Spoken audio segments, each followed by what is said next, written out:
හරි. එන්නකෝ ඔතන 1992 ගානට 1992 ඔය ලෙවල් ගානට. එතකොට මේක කියනවා නේද? පේසුරුපතේ නම් 9. හරිද? මේක කියනවා ඇල් ජලයේ දියවන සීනි ප්‍රමාණයට වඩා වැඩි සීනි ප්‍රමාණයක් කුණු ජලයේ දියවේ. ඔයාලා දන්නවා නේද? මම අර ලොකු ගාන පහළට කියලා හදලා දුන්නේ. ඇල් ජලයේ දියවන සීනි ප්‍රමාණයට වඩා වැඩි සීනි ප්‍රමාණයක් කුණු ජලයේ දියවේ. මෙම කරුණ පරීක්ෂා කිරීම සඳහා ශිෂ්‍යයන් කිහිප දෙනෙකු අනුගමනය කළ පිළිවෙත් 3ක් පහත දැක්වේ. හරි. එහෙනම් මේ බලන්න යමක් මොකක හරි එක දියවෙන්න ද්‍රාව්‍යතාවයට බලපාන සාධක 3ක් තිබ්බා. උෂ්ණත්වය, ද්‍රාවකයේ ස්වභාවය,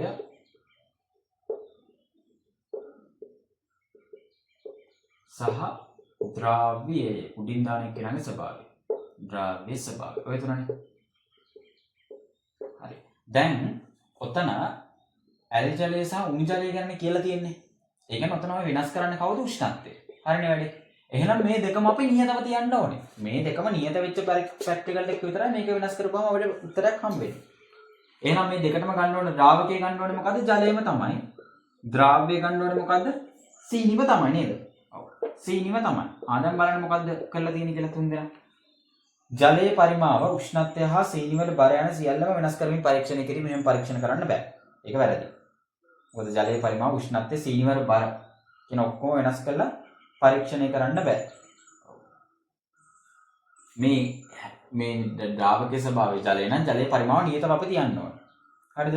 ඒ ද්‍රාවකයේ ස්වභාවයත් අපි සීනි වල ඒක නියතව තියන්න ඕනේ. සීනි වෙනුවට වෙන සීනි එකක් ගන්න එහෙම බෑ. ජලයේ පරිමාව වෙනස් කරන අතර සීනි වල බර සහ උෂ්ණත්වය වෙනස් නොකර පරීක්ෂණය කිරීම. උෂ්ණත්වය වෙනස් කරන්න නැතුව ඉතින් ඇල් ජලයට වඩා උණු ජලය දී වෙනවා කියලා කියන්න බෑ. උෂ්ණත්වය වෙනස් කරන්න බෑ. උෂ්ණත්වය හා සීනි වල බර වෙනස් කරමින් ජල පරිමාව වෙනස් නොකර පරීක්ෂණය කිරීම. උෂ්ණත්වය හා සීනි වල බර වෙනස් කරමින් ජල පරිමාව වෙනස් නොකර පරීක්ෂණය කිරීම. සීනි වල බර වෙනස් කරන්නත් බෑ නේද? සීනි වල බර උෂ්ණත්වය හා සීනි වල බර වෙනස් කරමින් ඉන්නවල උෂ්ණත්වය හා සීනි වල බර වෙනස් කරමින් ජල පරිමාව වෙනස් නොකර පරීක්ෂණය කිරීම. එතකොට ඔතන වෙනස් කරන්න ඕනේ අපි උෂ්ණත්වය. ජලයේ පරිමාව වෙනස් කළා, උෂ්ණත්වය වෙනස් කළා, සීනි වල බර යන සියල්ලම වෙනස් කරමින් පරීක්ෂණය කරත් ඒත් වැරදිනේ. එහෙනම් ඔතන ගන්න වෙන්නේ උෂ්ණත්වය හා සීනි වල බර වෙනස් කරමින්. උෂ්ණත්වයත් වෙනස් කරනවා, සීනි වල බරත් වෙනස් කරනවා. සීනි වල බර වෙනස් කරොත් ඒ වෙනස් කරන්න අපි මොකේ ස්වභාවයද? ද්‍රාවකයේ ස්වභාවයනේ. ජල පරිමාව වෙනස් නොකර පරීක්ෂණය කිරීම.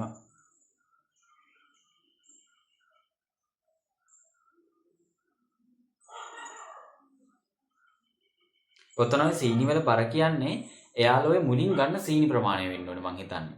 හරිද? මොකද ඔව් මුලින් ගන්න සීනි ප්‍රමාණය උතන වෙන්න ඕනේ. එතකොට උතන උත්තරය අංක වෙන්නේ C. ඇයි දන්නවද? සීනි වල බර වෙනස් කරමින් කියන්නේ ඉතින් එයාලා හොයන්න ඕනේ සංතෘප්ත වෙන අවස්ථාව ගන්න අරකට වඩා මේකේ සංතෘප්ත වෙනකන් ගොඩක් දී වෙනවද කියලා බලන්නේ නැන්නේ. උෂ්ණත්වයේ අඩු එකට වඩා උෂ්ණත්වයේ වැඩි එකේ අපි දාන සීනි ප්‍රමාණය ඇත්තටම මේකේ වැඩිපුර ප්‍රමාණයක් දී වෙනවා. හරිද? සීනි වැඩිපුර ප්‍රමාණයක් මේක දී වෙනවා. අපි පිටින් ගන්න සීනි නියතියේ බර අපි වෙනස් කළා. දැන් හිතන්නකො කලින් අපි ගත්තේ ඔය සීනි වල බර වෙනස් කරමින් ජල පරිමාව වෙනස් නොකර පරීක්ෂණය කිරීම. අපි ජල පරිමාව ගන්න ඕනේ එකම ජල පරිමාව. ජල පරිමාව වැඩි කරොත් මෙතන සීනි දී වෙන ප්‍රමාණය වැඩි වෙනවනේ. එහෙනම් ජල පරිමාව අනිවාර්යෙන් නියත වෙන්නම ඕනේ. එතකොට B කැපෙනවා කෙලින්ම මොකද ජල පරිමාව වෙනස් කරොත් වැඩේ දෙල් වෙනවා. ඒත් වැරදෙන්නේ ජල පරිමාව වෙනස් කරන හින්දා. ජල පරිමාව වෙනස් කරන්නේ නැතුව සීනි අපි මේ පිටින් ගන්න නේද ඉතින් සීනි. ඉතින් අපිට ගන්න පුළුවන් කිලෝග්‍රෑම් 500ක් විතර කමක් නැහැ. ඒ වුණාට අපි දිය කරන්නේ පොඩ දාලා දිය කරනවා. යා සංතෘප්ත වෙන අවස්ථාව වෙනකන් දිය කරගෙන යනවා දෙක කියනවා. හරිද? ජල පරිමාව වෙනස් නොකර පරීක්ෂණය කිරීම උත්තරය අංක මොකක්ද? C. C නේ දෙන්න ඕනේ. මම අර එකපාර ගත්තක මම දැක්කා සීනි වල බර වෙනස් කරමින් කියපු නිසා. නෑ සීනි වල බර කියන්නේ ඔයාලා අර පිටින් ගන්න සීනි නියදිය බර. හරිද? අර ඇතුළට ඉතින් කොහොමද අපි දාන්නේ හැන්දෙන් දදා බලන්න. මොකද එතන ජල පරිමාව වෙනස් කරොත් මොකද වෙන්නේ? වැඩිපුර ජලයක් තියෙන තැනදී වැඩිපුර සීනි ප්‍රමාණයක් දී වෙන්න බලනවා. ඒක නිසා ජල පරිමාව අපි උතන නියතව තියන්න ඕනේ. උත්තරය අංක 3. ඒ කියන්නේ C. හරි. listen. ඔය වාක්‍ය ගණන් හොඳට කියවන්න වැරදෙන්න තියෙන chance එක වැඩි ඈ. ඊට පස්සේ කියනවා 10 මම ඊළඟ නම් උත්තරේ කෙලින්ම කියනවා. මුහුදු ජලයේ බහුල වඩංගු ලවණයක් නොවන්නේ ඔතනින් ඇමෝනියම් ක්ලෝරයිඩ් NH4Cl අනිත් ඔක්කොම තියෙනවා. NaCl මැග්නීසියම් සල්ෆේට් තියෙනවා කැල්සියම් සල්ෆේට් තියෙනවා. හරි. 11. ඔයාලට 11 වෙනි ගාන මම ක්ලාස් එකේ දුන්නාට පස්සේ සදා ගන්න බැරි වුණා ගොඩක් කට්ටියට. 11 හරින්නකො. 11 කියන්නේ 1995 ගාන. 1995. 1995 ගාන. එකයි මෝල DM3 ද්‍රාවණයක් වන්නේ පහත සඳහන් කවරක්ද කියලා අහනවා. එකයි මෝල DM3 ද්‍රාවණයක් වෙන්නේ මොකක්ද කියලා අහන්නේ. දැන් ඔයාලට අර කලින් අත්දැකීම් අනුව මේකට උත්තරයක් ගන්න පුළුවන්. අයි දැන් මිලිලීටර් ගන්න සෙන්ටිමීටර කර ගන්න දන්නවා. ගන්න ඩෙසිමීටර ගන්න සෙන්ටිමීටර කර ගන්න දන්නවා. ඒව දන්නවනේ. NaOH ග්‍රෑම් 4ක් අන්තර්ගත මිලිලීටර් 100ක ද්‍රාවණයලු. හරි. මේ බලන්නකෝ අනේ. NaOH කියන්නේ 40යි. හරිද? ඒ කියන්නේ NaOH හරියටම මම ග්‍රෑම් 40ක් ගත්තොත් එතන තියෙන NaOH මවුල කීයක්ද? NaOH මවුල 1ක්. එතන තියෙන NaOH අණු 6.0223 තියෙන 1023 නේද? එතකොට NaOH ග්‍රෑම් 4ක් අන්තර්ගත මිලිලීටර් 100ක ද්‍රාවණය. NaOH වලින් දැම්මට ඕනේ ග්‍රෑම් 40ක් නෙමෙයි ග්‍රෑම් 4ක්. ඒ කියන්නේ මේකෙන් කීයෙන් පංගුවක්ද මේ? 40 කීයෙන් බෙදුනොත් 4ක් හම්බෙන්නේ 40 10න් බෙදුනොත්. මේකත් 10න් බෙදන්නොත් 0.1යි මවුල නේද? 0.1යි මවුල. හරි.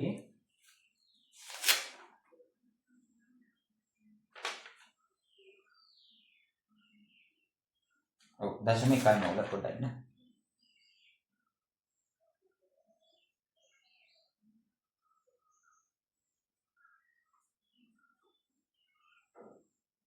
හතලිය 10න් බෙදුනොත් නේ 4ක් හම්බෙන්නේ.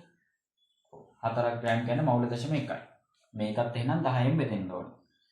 ඒක තේරෙනව නේද? 40 බෙදීම 4 සමානයි 1 බෙදීම x කියලා දාගත්තොත් 40යි x සමානයි 4යි. මේක 40න් බෙදන්න. x සමානයි 1 බෙදීම 10යි කියන්නේ 0.1යි. හරිනේ? 0.1යි.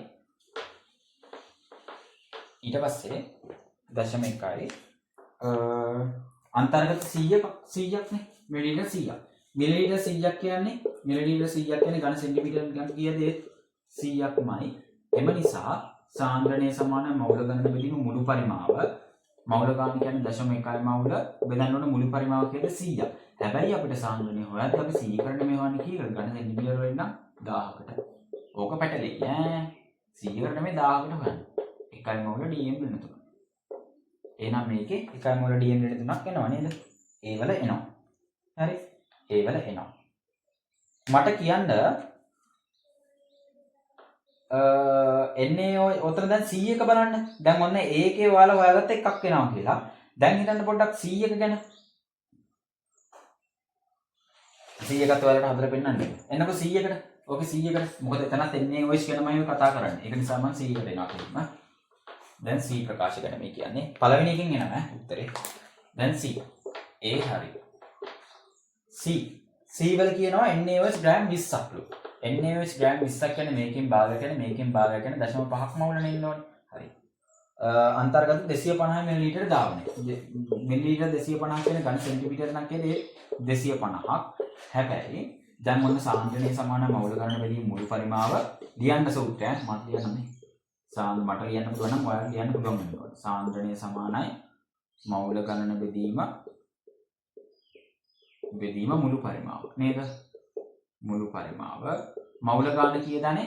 මවුල ගාන 0.5යි මවුල. බෙදීම මුළු පරිමාව නම් කීයද? 250යි දැනට තියෙන්නේ. හැබැයි මට සාන්ද්‍රණය හොයද්දී හොයන්න ඕනේ 1000කට. මට සාන්ද්‍රණය හොයන්න ඕනේ. 1යි මෙතෙන්ට 4යි කියන්නේ මෙතනින් එනවා 2යි මවුල DM3 නේද? 2යි මවුල DM3. එහෙනම් ඔතන 4 වෙනි උත්තරේ වැරදි. C වෙනි උත්තරේ වැරදි. C වැරදි. හරි. දැන් එන්නකෝ B එන්නකෝ. C වැරදි ඈ. C වැරදි කියලා දැන් අපි හොයාගත්තා. C නම් වැරදි. හරි. ඊට පස්සේ එන්න ඔතන B අපි හදමු. B. NaCl ගැන නේද කියන්නේ. NaCl ගැන කියන්නේ. NaCl කීයදනේ? 23.35.5. 23.35.5. 0.5යි මෙතනින් 8යි 3 4යි 5යි. 58.5 කියන්නේ 58.5 ග්‍රෑමයක් තුල තියෙනවා මවුල එකක්. එතන තියෙනවා NaCl අණු කොච්චරද? 6.02 3 1023. හරිද? හරි. දැන් අපිට ඕන කීයකද? 5.85ක. 5.85 ග්‍රෑම් එක තමයි ඕන. 58.5 ග්‍රෑම් එක මෙච්චරයි නම් මේක කියන්නේ 10න් පංගුවක් නේද? දශම ස්ථානයක් මෙහෙට යනවා කියන්නේ 10න් පංගුවක්. මෙතන 9.1. ඒක හිතා ගන්න අමාරුයි නම් මෙහෙම කරන්න. 58.5 බෙදන්න ඕනේ 5.85 සමාන එක බෙදීම x කියලා දාගෙන මේක සුළු කරලා දාන්න. වදන්න ඕන මවුල දශම එකක්. හරිද? එතකොට ඒකෙන් 500ක් නේ තියෙනවා කියන්නේ. හරි. මිලිලීටර් 500ක් කියන්නේ ඝන සෙන්ටිමීටර නම් කීයද? ඝන සෙන්ටිමීටර නම් කීයද? 500ක තමයි ඔය අහන්නේ. හරි. සාන්ද්‍රණය සමානයි මවුල ගණන බෙදීම මුළු පරිමාව මවුල ගාන නම් කීයද? මවුල දශම 1යි. මුළු පරිමාව කීයදනේ? මුළු පරිමාව කීයද? අන්තර්ගත 500ක ද්‍රාවණයක් නේ. 500ක ද්‍රාවණයක් හදන්නේ නියම. 500 ඝන සෙන්ටිමීටර් 500යි. හැබැයි මට ඕනේ ඝන ඩෙසිමීටර් නම් 1000කට. මම සාන්ද්‍රණයක් නෙවෙන්නේ 2යි. එතනින් එනවා 0.2යි මවුල ඩීම. එහෙනම් මේ උත්තරේ වැරදි. ඔන්න එහෙනම් B උත්තරේ නේද? B උත්තරේ. A හා C පමණ කියලා උත්තරයක් තියෙනවද? නෑ නේද? නෑනේ. එතකොට ඔතන A හරි A හා D පමණ කියලා උත්තරයක් තියෙනවද? ඔතන D. මොකද්ද මේ? ඔතන කෙලිම උත්තරෙන් ගන්න පුළුවන්. ඊට පස්සේ D ආය හදන්න ඕනද නෑනේ. ඔතන A පමණ කියලා උත්තරයක් නෑනේ. A හා D පමණ උත්තරයක් එකයි. අනේ ඒක අරක හදාගන්න පුළුවන් නේද? සෝඩියම් ක්ලෝරයිඩ් වලට අර විදිහටම හදලා D එකට උත්තරේ අරගෙන බලන්න එතනත් එකක් එන්නේ. 50ක තියෙන්නේ. 50ක් කියන්නේ 50යි ඝන සෙන්ටිමීටර කියලා මෙතෙන්ට දානවා. ඒක 10න් ගුණ කරලා මෙතනින් ගන්න උත්තරේ. එතකොට එකක් ඒ වලට. හදලා බලන්න චුට්ටක්. ඔය ගාන සම්පූර්ණයෙන් පේලි 4ක් A B C D කියලා දාලා හදන්න. හරි. වීඩියෝ එක පෝස්ට් කරා හැදුවා. පොඩි ගණන් මේවා. අවුලක් නෑ නේද ඒක?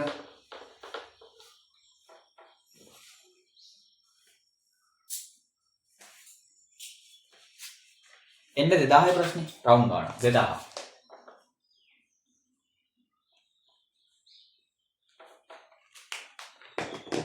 කියනවා මෙන්න මෙහෙම 12.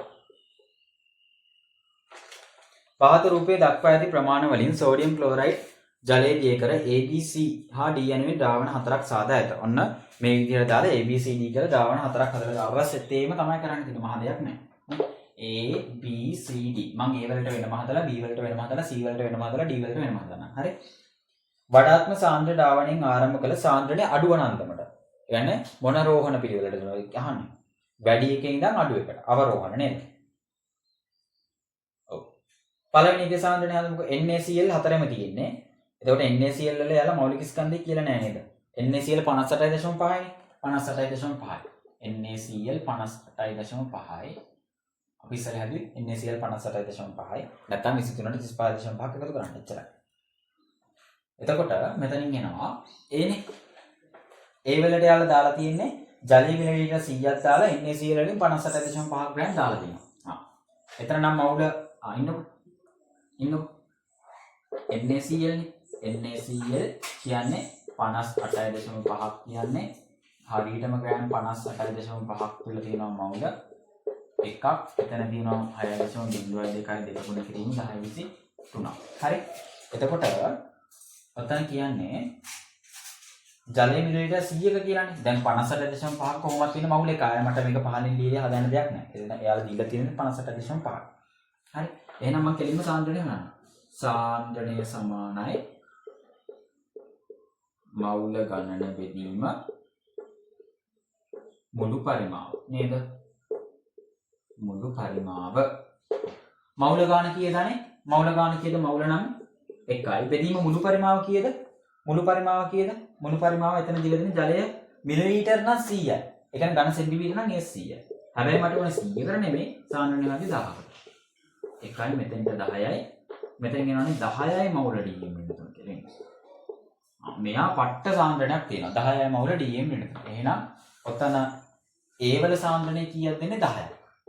10යි කැපිටල් M කියලා මම දාගන්න මම කියවනේ මවුල DM ඍණ 3ට මට කැපිටල් M කියලා දාගන්න. ඒ මට ලේසියට මෙතන ඉන්ටර්නෙට් තියෙන්න බෑ දැන් මේ. මට ඕක අවරෝහණ පිළිවෙලට හදන්න තියෙන වෙලාව විතර කරගන්න. හරි. දැන් ඉන්නකො ඊළඟ ගානට. දැන් මවුල පෙළිය එහෙම තියාගන්න. කමන්නේ. මවුල පෙළිය ඊළඟටත් ඕනේ. දැන් අහනවා NaCl 5.85ක නියමයි. 5.85 ග්‍රෑමයක කියන්නේ මේකෙන් 10න් පංගුවක් නේ දශම ස්ථාන මෙහෙට ගිහිල්ලා දෙන 10න් පංගුවක්. එහෙනම් මෙතනක් ගන්න ඕනේ 10න් පංගුවක්. මවුල 0.1 නියමයි. සාන්ද්‍රණය සමානයි මවුල ගණන බෙදීම මුළු පරිමාව. මවුල ගණන බෙදීම මුළු පරිමාව. නේද? මවුල ගණනක් කියන්නේ මෙතනින් මවුල එනවා 0.1ක්. බෙදීම මුළු පරිමාව. මුළු පරිමාව වැඩි දෙන්නේ 100කමයි. ජලයේ මිලිලීටර් 100ක් කියන්නේ ඝන සෙන්ටිමීටර 100ක්මයි. හරි. එහෙනම් අපිට 100ක නෙමෙයි හැබැයි ඕනේ 1000ක. දෙන්ට 1යි මෙතෙන්ට 10යි. 1යි මවුල DM ඍණ 3 නේද එතනින් එන්නේ. එහෙනම් B එකේ නම් එන්නේ 1යි මවුල DM ඍණ 3. B එකේ නම් එන්නේ 1යි මවුල DM ඍණ 3. පටකාල C එකටත් එන්නේ. C එකේ යාලා කියලා තියෙන්නේ 58.5යි. හැබැයි ඒක ජලය 200ක නේද දී කරලා තියෙන්නේ. ජලය 200ක දී කරලා තියෙන්නේ. හරි. හැබැයි ඒක හිතලා ගන්න පුළුවන් ඉතින් කමන්නේ.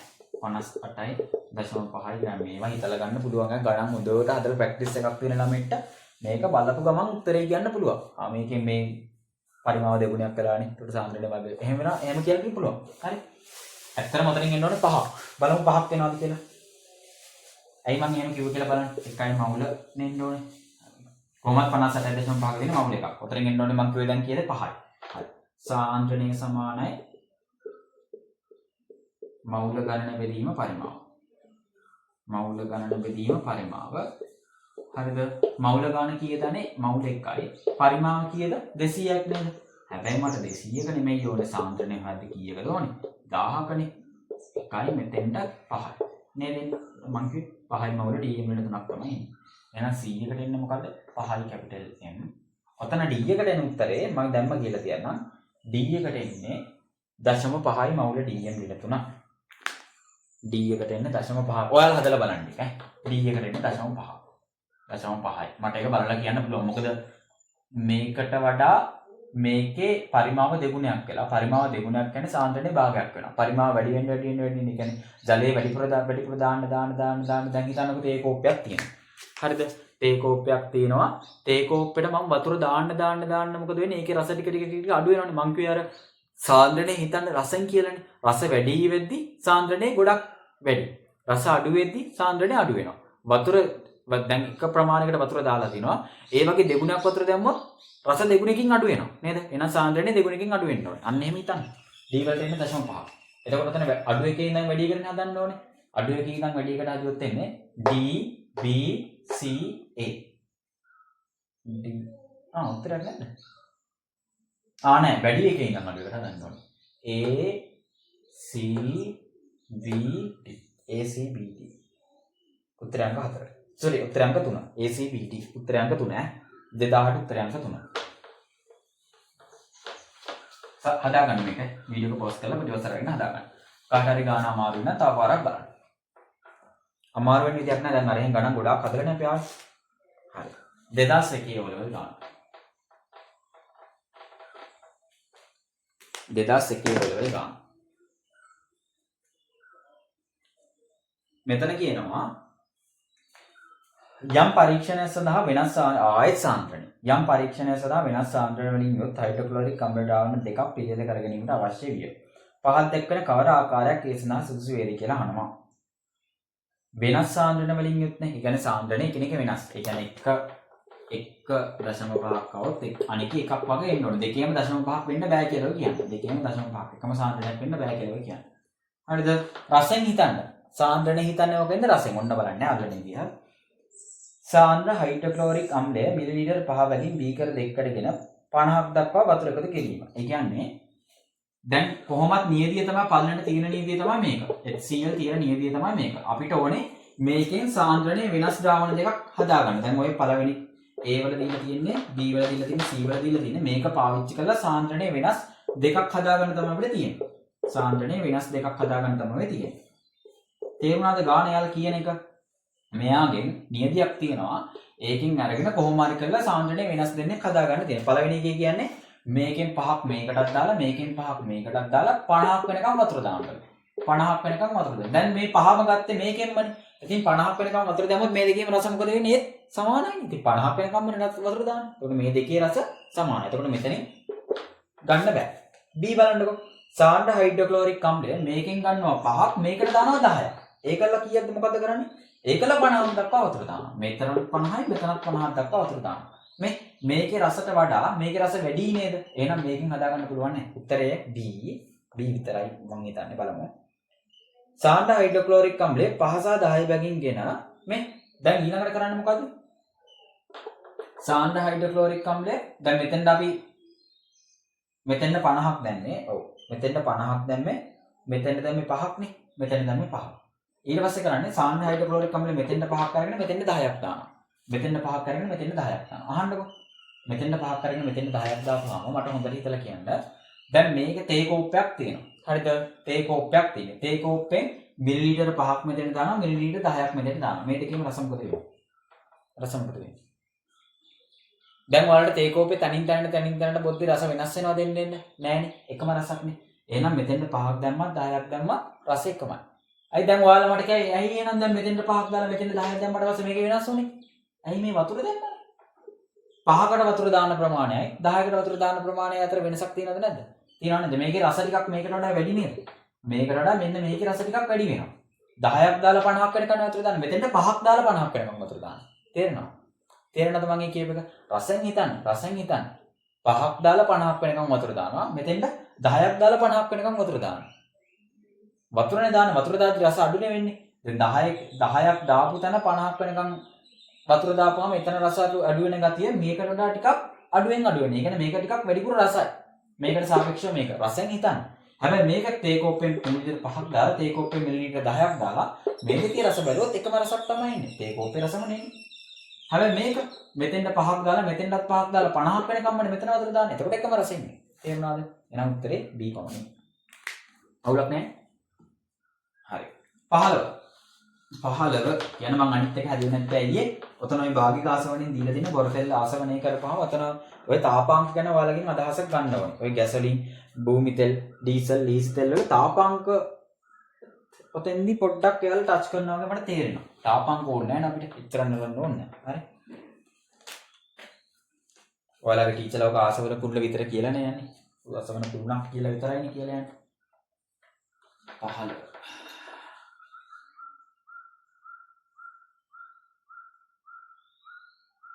2004 වල 2004 වල මං ඇයි 14 තිබ්බේ ඒකේ තාපාංක එක වැඩි ඕනේ නැහැ ඕනේ ඉතර නටන්න ඕනේ තාපාංක වල සර්ච් කරලා බලලා මට මතකත් නැහැ ඔය තාපාංක ඔයාලට මතකද දැන් භූමි තෙල් වල තාපාංක දුන්නොත් මතකයිද නැහැ ඩීසල් වල තාපාංක නැහැ ඩීසල් තෙල් වල තාපාංක මතකද නැහැ පෙට්‍රල් වල තාපාංක මතකද නැහැ එහෙනම් ඉන්න ඒව ඕනේ නැහැ අපිට ඕනේ නැති හින්දා මේ කියන්නේ ඒව ඕනේ නැහැ මතක තියාගන්න විශ්වය ඒව මතක තියාගන්න කොච්චරද තියෙනවා ඔක්ටේන් අණු කන්ජ තෙල් වල රංගු සංයෝගයකි භාගික ආසවනයේදී මෙම සංයෝගය ආසවනය වන්නේ කිනම් භාගයකදීද ඔක්ටේන් කියන්නේ අනේ ඒක මං ගත්තේ ඒකත් ඕනේ නැහැ ඔක්ටේන් කියන්නේ ඉතින් ඔය සාමාන්‍ය විවහාර අපි පාවිච්චි කරන එකනේ ඔතන ඔය ගැසොලින් කියන්නේ මොනවටද පෙට්‍රල් වලට ලියා ගන්න කොහෙන් හරි ඒ ප්‍රශ්නේ මේක දාලා 15 කියලා දාලා 2004 වල කියලා දාලා ගැසොලින් යන පෙට්‍රල් වේ ඔය පෙට්‍රල් වලනේ තියෙන්නේ ඔක්ටේන් 92 ඔක්ටේන් 95 ඔක්ටේන් 98 නේද 95යි 98යි ගන්න හොඳ වාහන වලට 92 ඉතින් නෝමල් වාහන වල ගන්නවා එතකොට ඔක්ටේන් කියන කන්ජ තෙල් වල රංගු සංයෝගය තියෙන මොනවද ගැසොලින් වල ගැසොලින් කියන්නේ පෙට්‍රල් වලට පෙට්‍රල් වලට කියන නම නියමයි හරි 16 අහන්නකො මම ওই 16 මම ওই ප්‍රශ්නේ වගේම එකක් ඔයාලට කෙරෙව්වා ඔක කියවද්දි ඔයාලට ඉතින් ඒව මතකයි නම් එන්න ඕන ඔයගොල්ලෝ පටකාල 16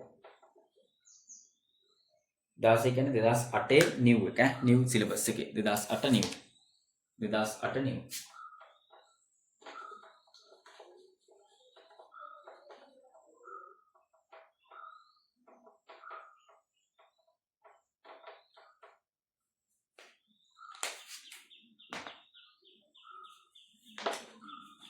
A ද්‍රාවකය B ද්‍රාවකය තුල හොඳින් දියවන නමුත් මේ මතකද ඔන්නෝම එකක් තිබ්බා අර කාබන් ටෙට්‍රාක්ලෝරයිඩ් තිබ්බ ගානේ කාබන් ටෙට්‍රාක්ලෝරයිඩ් ටිකක් බලන්න මෙතන තිබ්බේ මේ අර පොඩිලේ වගේ එකක් මෙහෙම සීන් එකක් තියලා ද්‍රාවක නිස්සාරණෙදි මතකද කොහොමද උනේ උඩින් තිබ්බේ මොනවද කාබන් ටෙට්‍රාක්ලෝරයිඩ් තිබ්බේ නෑනේ ජලය තිබ්බා ජලයට අයඩින් දාලා තිබ්බේ හැබැයි ජලයේ ද්‍රව්‍යය අයඩින් ඉන්ටර්වියුවෙන්ද මේක හොඳට දියුන්නේ නැහැ යටින් තිබ්බේ CCl4 අයි මේ දෙක ස්තර දෙකක් විදිහට තිබ්බේ මේකේ ඝනත්වයට වඩා මේක ඝනත්වය අඩු නිසා නැත්තම් මේකට වඩා මේක ඝනත්වය අඩු නිසා එකල මේක හොඳට හෙලෙවුවා. හොලවද්දි මොකද වෙන්නේ? මේකත් නිල්රවිය මේකත් නිල්රවිය ඉන්න මේක ගිහිල්ලා මේකේ දිය වුණා.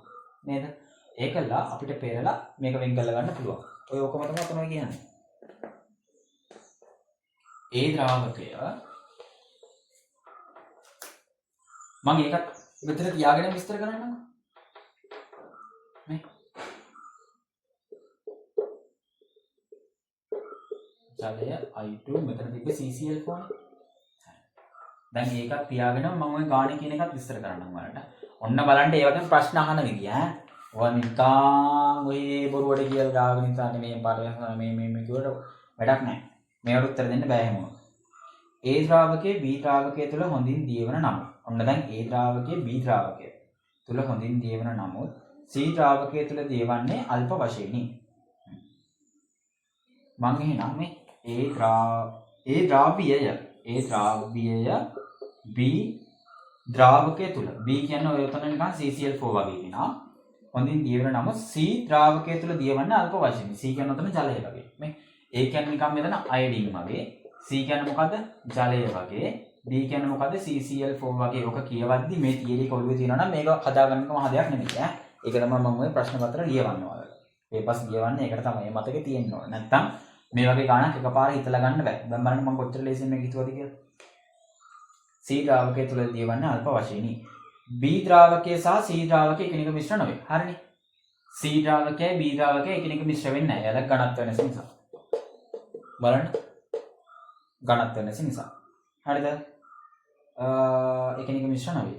B ද්‍රාවකය සපයනු ලබන්නේ නම් C ද්‍රාවකයේ ඒ දියවි පවතින තනක ද්‍රාවණයකින් ඒ වෙන් කර ගැනීමට වදාතු උත්තරකමයි. දැන් මම මේ මොකද්ද මේ විස්තර කරන්නේ? ද්‍රාවක නිස්සාරණය.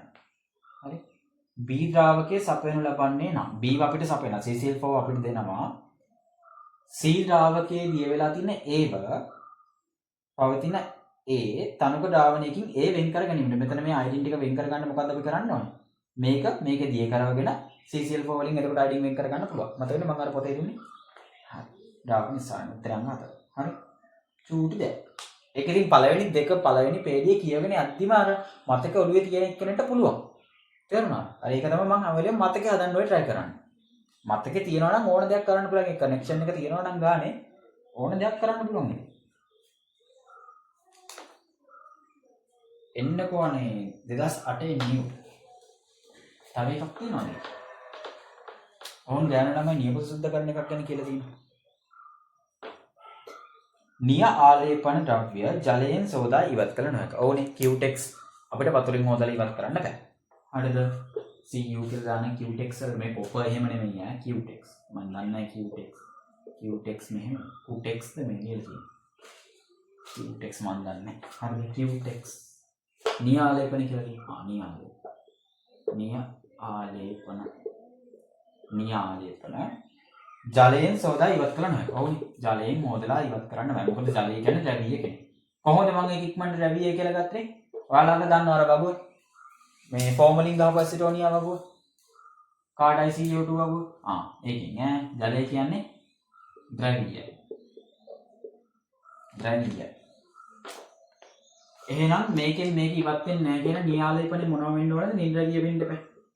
නිර්ද්‍රවීය වෙන්න ඕනේ. නමුත් ටිනර් නැමැති ද්‍රාවකය යොදා ඒවා පහසුවෙන් ඉවත් කළ හැකියි. එහෙනම් ටිනර් කියන්නේ මොනවද? ටිනර් වලින් මේක හොදෙනවා නම් ටිනර් කියන්නේ අනිවාර්යෙන් නිර්ද්‍රවීය වෙන්න මේක. මොකද නිර්ද්‍රවීයවදී වෙන්නේ නිර්ද්‍රවීය වස් විතරනේ. හරි. ඒ අනුව එළඹිය හැකි නිගමනය වන්නේ පහත කවරක් සමාන ද්‍රවීය ගුණ වලින් යුක්ත වෙන බවද. ජලය හා නියල ආලේපන ද්‍රව්‍ය. ජලයයි නිය ආලේපන ද්‍රවීයතාවයෙන් වෙනස්. නිර්ද්‍රවීය මෙහා ද්‍රවීයයි. ජලය හා ටිනර් ජලය ද්‍රවීයයි ටිනර් නිර්ද්‍රවීය එකත් වැරදි. ටිනර් හා නිය ආලේපන. ටිනර් සහ නිය ආලේපන ද්‍රව්‍ය. ටිනර් නිය ආලේපන. හරිනේ. ඒ දෙකම නිර්ද්‍රවීය. උත්තරය අංක 3. දැක්කද ඒ වගේ ප්‍රශ්න අහන එක? ලස්සනයි. ඔව්. 2008 නිව් එකෙන් ඔන්න දැන් ඔය අහන තුන්වෙනි ප්‍රශ්නේ ඈ 2008 නිව්. ඔය දැන් මම ඔය හදුවේ 17 වෙනි ප්‍රශ්නේ. 16 නෙමෙයි 17 ඈ. දැන් හදන්නේ මේ 18. 18 හදන්නේ මේ.